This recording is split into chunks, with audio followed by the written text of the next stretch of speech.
Hello and welcome to Rajya Sabha Television. You're watching The Big Picture with me, Frank Pereira.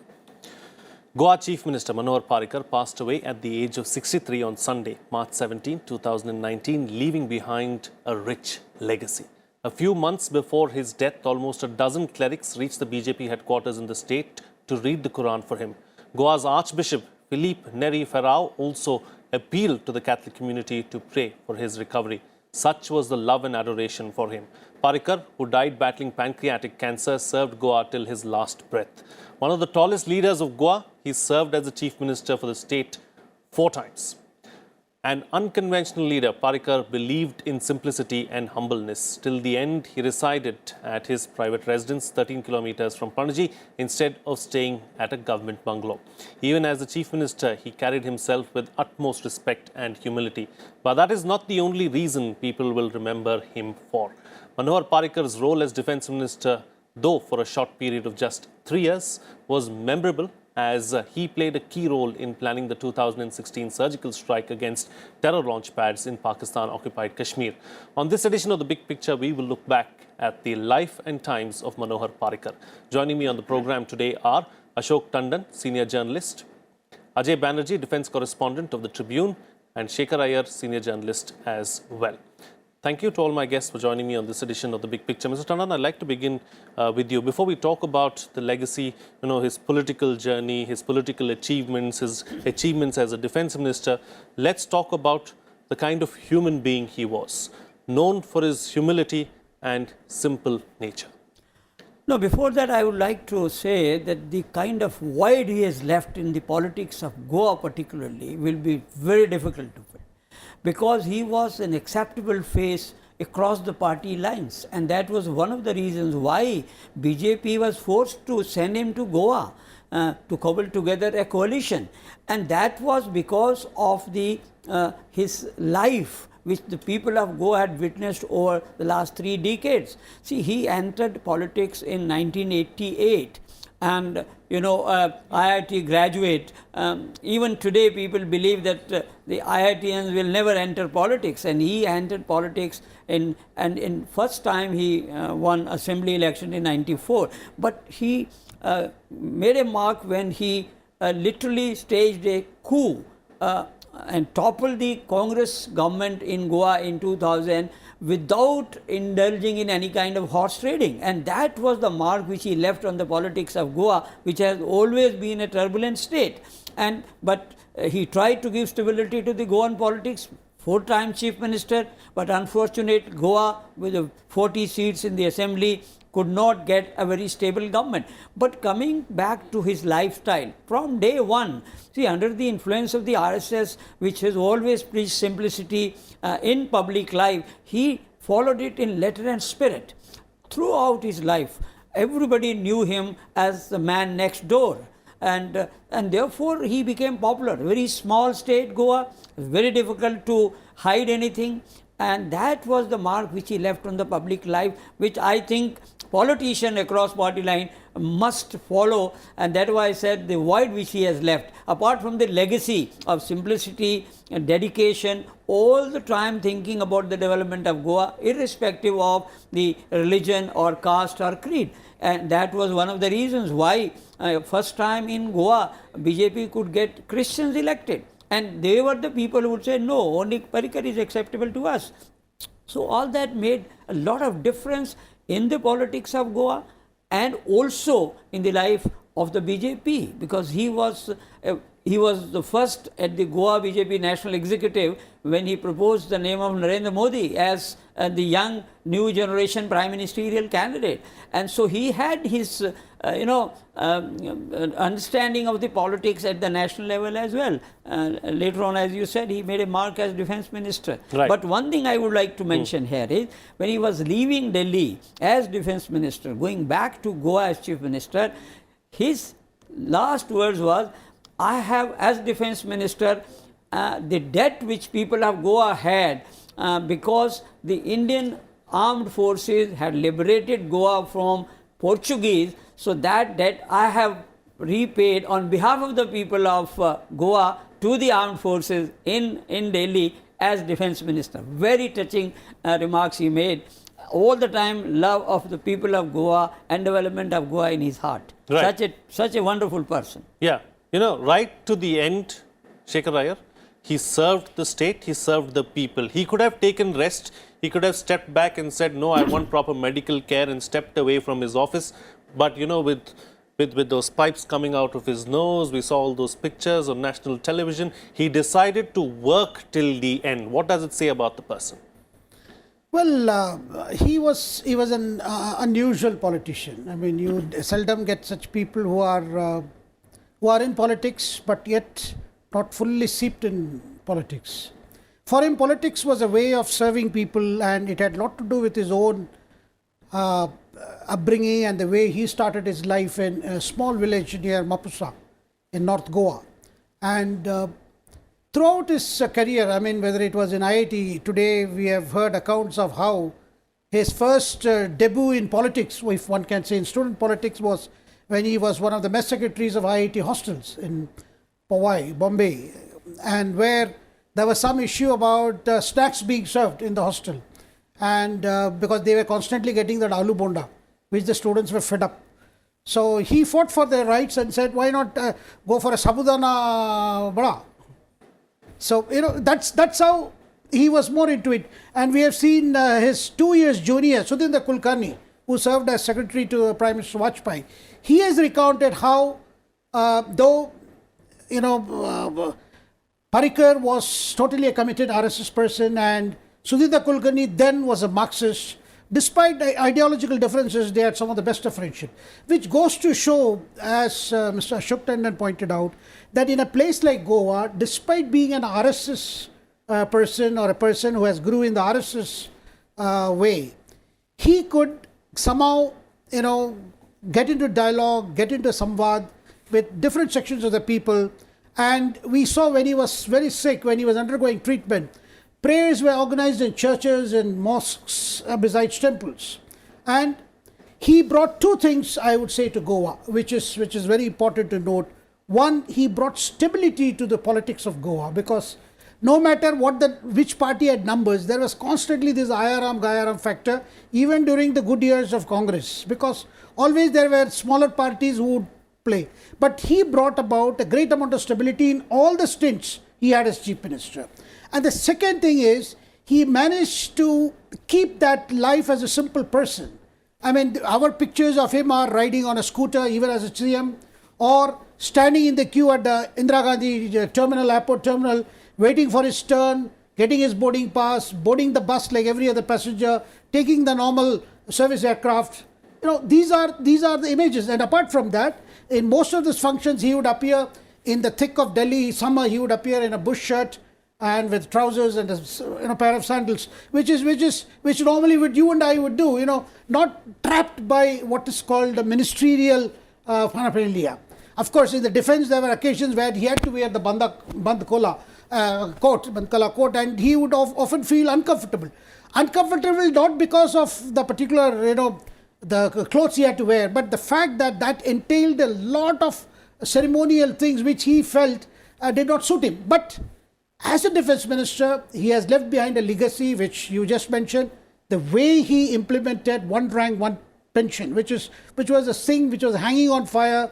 Given his IIT kind of background, he was able to do those number crunching in terms of cost, in terms of finding the right resources for that. And the second thing, he changed India's response entire in terms of paradigm in the way to tackle cross-border terrorism, because you saw the first surgical strike, the magnitude of which set the stage for Balakot, actually, I would say, which we saw soon after the Pulwama attack. Therefore, as a defense minister, he played the role of, I would say, a bridge between the defense bureaucracy and the armed forces. Right. Because that has been a problem, in the sense there is also constant feeling that bureaucracy doesn't understand the problems of armed forces, and armed forces have been quite aspirated by the way the bureaucracy functions in the ministry. But he acted as a bridge, whether it was one rank, one pension, or weapons upgrade, or arms acquisition, or the manner in which he conducted Defense Acquisition Council meetings, all go to show that he completely changed the rules of the game in the way decisions are taken, way the decisions are arrived at, and the way we get to prepare and upgrade India's capability in tackling the external dangers. Absolutely, absolutely. Ajay Banerjee, what was the feeling amongst, the defense journalist fraternity when the decision was made that Manohar Parrikar had to go back to Goa and not remain as the defense minister in Delhi? I think, see, no offense meant to Mrs. Nirmala Sitharaman. She's a very intelligent lady, but defense is a very complicated subject. And naturally, Mr. Parrikar, when he went, there was a small gap because it took some time to Mrs. Sitharaman to get those subjects into place and get understanding of those subjects. Now, she's a very competent minister. However, when Mr. Parrikar went, we all thought that the BJP had taken a wrong decision of sending him to Goa, because had he continued as defense minister, that 6 or 7 months of gap which came in between would have been bridged and a lot of things would move forward. Now, why I say this, see, Mr. Parrikar set the stage for the next, I would say he prepared a blueprint for the next future Indian Army or the Indian Air Force. All the decisions which we see now being taken about restructuring, importantly, restructuring is very, very important issue, because people miss out that restructuring is the thing, because the armies over the world are cutting down the numbers. Mr. Parrikar brought in this idea of cutting down the numbers. I will recall an anecdote. See what happened. Mr. Parrikar joined on 8th or 9th of November 2014 as the defense minister. He met defense correspondents a month later over an evening in Kota House in, close by, a naval facility in Kota House. Now, in that month, we all were surprised. Now, that spoke of his grasp over matters. He had the nitty-gritty of complex issues like the MOD should not have should not file more litigation on pensioners. Very details. And MOD should look at more Sukhois. Rafale, what was going on, everything latest. He knew what was the problems in the MOD. He knew people were taking slow decisions. He was well aware that the MOD had not been recast or restructured since the British left us in 1947. The things were going like that only. And please keep in mind, during British times, the Ministry of Defense was a very, very important ministry. It was the ruling arm of the British. So the MOD had not been recast. So Mr. Parrikar said about recasting it. Those things will be his legacy, I would think, in South Block. And also importantly, Mr. Parrikar was a man who knew what he was talking, as the two panelists have brought out. He was also very humble, and unlike the other defense ministers I've seen in the past decade and a half, he would be very, very informal. And I remember one afternoon I was sitting in his office. He says in Hindi, OROP to de denge hum log. Like, we would give the OROP. So he was like open to accepting all suggestions. He met these protesters, made them sit in his office, had a long meeting with them, told the secretaries to talk over to them. But I personally believe that his going away yesterday in Goa, his death in Goa, has caused a serious void. We all were expecting him back as the defense minister if the BJP comes to power again. All right. Terrible void left in Goa politics. Where does this leave the politics of Goa going forward, Mr. Tandon? See, when he was preparing to go back to Goa in 2017, and the Prime Minister was informed about it, and that's what we later came to know, PM was surprised. A person who is the defense minister of the country wants to go back to a small state like Goa. And Parrikar's reply was, well, my heart is in Goa and I want to serve the people of Goa. So I have no regret in going back to Goa as chief minister.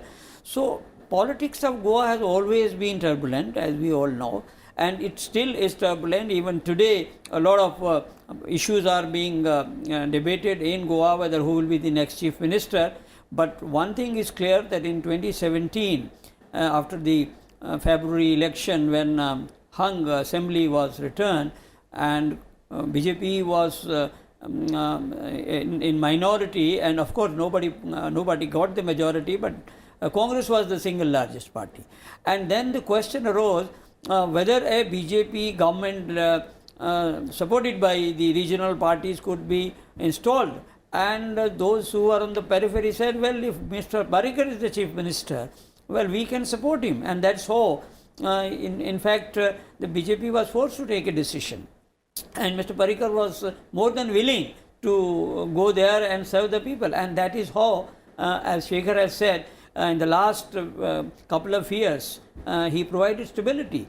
Even in a hung assembly, Parrikar provided political stability in Goa just because he was the chief minister. All smaller parties, many independents, and across the Goan culture which we see, he was acceptable to everybody, and that's a very remarkable thing. not only just because Goa is a small state, but he set an example. Why can't we do the same thing in the rest of the country? And if he could be the symbol of unity, symbol of harmony, and liberal also, and everybody knows that Goa is a liberal society, and he was dealing with that liberal society and advocating that. And he was not a very hardcore kind of Hindu, and his definition of Hindutva is that the people of Goa and people of India are Hindu by culture. I am not forcing anybody to accept any religion.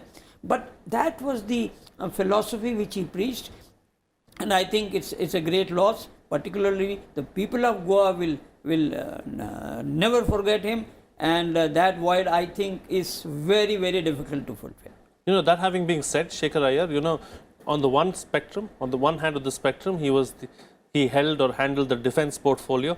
On the other, in between the chief minister, on the other end, advocating culture, advocating films. We saw what a big role he played in bringing IFFI to Goa and ensuring that it was kept there as well. So, a wide spectrum really, if you look at it from that perspective. Defense to movies, to the chief minister, and everything in between. Yes, indeed. He was a man of varied experience and varied talents. And I think he always had Goa in mind, because beyond the sun and sand, which we, rest of India, associate Goa with, there were some very genuine problems in Goa, which is, after the mining was stopped by the Supreme Court, unemployment has been a very big issue there. And tourism is seasonal. There are two phases. There is a brief tourism during the monsoon season when people go there to watch rains. And the bulk of the tourism period is between, say, October, November till January. Rest of the year, there is not much of a scope for livelihood for others. So therefore, he was always looking at ways to attract investment to Goa, to have industries which are eco-friendly, because of, the Supreme Court was very firm about on mining issue.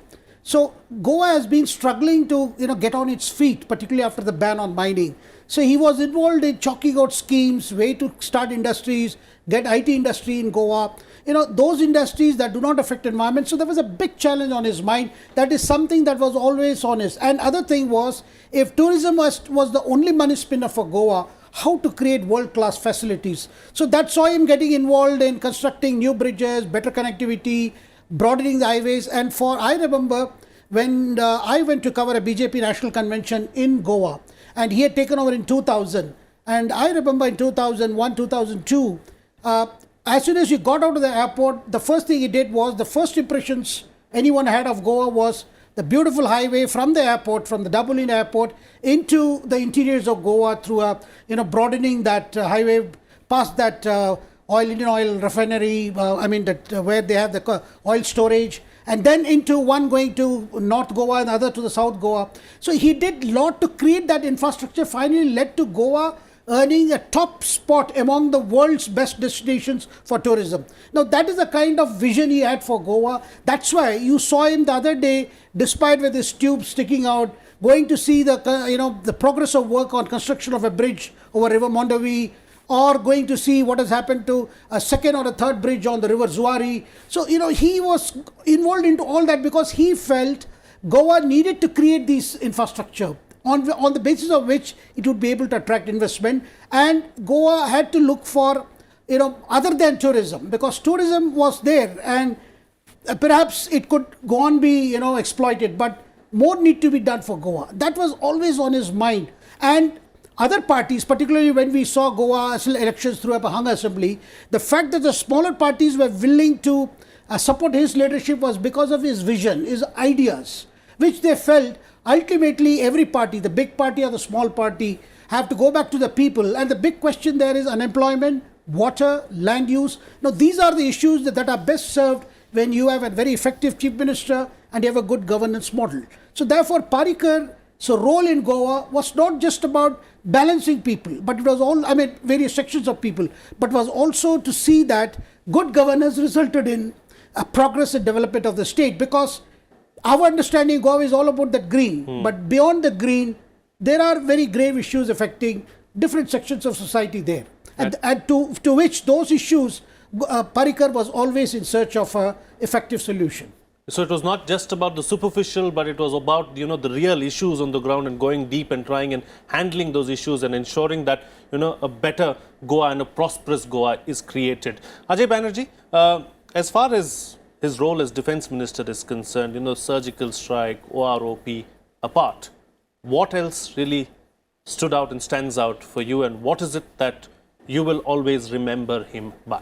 Critically, Mr. Parrikar balanced India's military relations with Russia, China, and the US. He knew where to stop all three of them. He knew how to engage them, and he knew when it was not enough and when more need to be done, when it was need to be stopped. For example, there was a press conference going on in South Block. US Defense Secretary Ashton Carter was here, and we were signing the Logistics Exchange Memorandum Agreement with the US. Very important thing which had been held up for more than 10 years. And Mr. Parrikar had a very hard bargain, drove a very hard bargain with the US. As it was being announced, Mr. Parrikar himself spoke out of turn and said, this gentleman does not mean that there will be US troops stationed in India. Now, please understand, it is a very important statement, because everybody thought the Logistics Exchange Memorandum Agreement would mean that the US troops could be stationed like they are in Australia or in Japan, elsewhere, or in Philippines. So he made it clear that US troops cannot be stationed here. One, and secondly, with China, he was very clear what more to do with China, what not to do with China. And with Russia also, I remember during his tenure that we re-engaged with Russia. There was a kind of decline with Indo-Russian military relations. He re-engaged with them and critically got the Russian companies to come to India and talk to Indian manufacturers to make spare parts for Russian equipment and weapons to be made in India. Now, you get an equipment from Russia, but how do you get the spare parts? The Russian companies are, it's a behemoth. So he got those companies to India, got to talk to them in Indian MSME and SME sectors to make those smaller components for each of these weapons and equipments. Now they are being made, and you can see in the past 6 months we have signed a new plan to set up a rifle, AK-203 in Amethi. We have brought 4 new Grigorovich class frigates. We have signed an agreement to have the new Akula class nuclear submarine, and also critically we have signed the agreement during Mr. Parrikar's time to make joint venture to make helicopters that come off 226. All these things have been done Mr. Parrikar's time, and later they all started during Mr. Parrikar's time. Later in October last year, we again signed the agreement for the S-400 missiles. So this is a huge shift towards Russia. I will not say Mr. Parrikar did it, conscious decision of the country, but Mr. Parrikar had a key role to play in this. Now, with regards to China, he was very categorical where the boundary dispute is with China and where do we stop and how do we go about it. He was very clear about it, though he never spoke much on it publicly, but personally he used to tell us that, see, this is a dispute which will take long to resolve. One, which is a fact, all of us know that, the country agrees on that. And this is a dispute, well, best kept there at this time and dealt with it locally. Mr. Parrikar, I would remember him for his efforts with regard to the balancing of the ties. We did not tilt towards the US, we didn't tilt towards the Russians, and we kept China at bay. This is how I remember him. Defense is at the end of the day a very critical part of diplomacy as well, so that was handled very well is what you're suggesting. Quick closing comments from all my guests, starting first with you, Mr. Tandon, about the fondest memories that you have of Mr. Parrikar and what is it that he leaves behind with you? I think a proud son of India who was nationalist to the core, always unity, integrity and sovereignty of the country in his mind, dedicated person, selfless, self-made also, and who had Goa and the people of Goa and the welfare of Goa and development of Goa in his heart, and that was his mission which he accomplished very successfully, and the people of Goa will always remember him and salute that great son of Goa. Shekhar Iyer? Well, I think the most enduring picture for me would be his giving up his seat in that Air India bus for a lady who had just got in from the terminal building to reach the aircraft. He immediately got up and stood like anyone else holding his own bag. Of course, there were Air India officers who were trying to help me. He said, no, just relax, just take care of this lady. I think that's the way all politicians should be. Close the show for us, Ajay Banerjee. Frank, Mr. Parrikar cannot be summed up in few sentences, but I would say that it's a loss to the nation. He has laid the blueprint for a modern Ministry of Defense. Not that the previous RMs or the now RM is not doing it. All of them have been very competent. Ministry of Defense is a continuous process. Mr. Parrikar played a very key role in that continuous process. I can say that with conviction, Frank. A void has been left behind as far as Goa politics and national politics is concerned, but all things have to come to an end. We'll have to thank Manohar Parrikar for all the work that he has done for Goa and the nation as well. The nation mourns the loss of a son. With that, it's a wrap on this edition of The Big Picture. Thank you to all my guests for joining me on the program. See you again next time.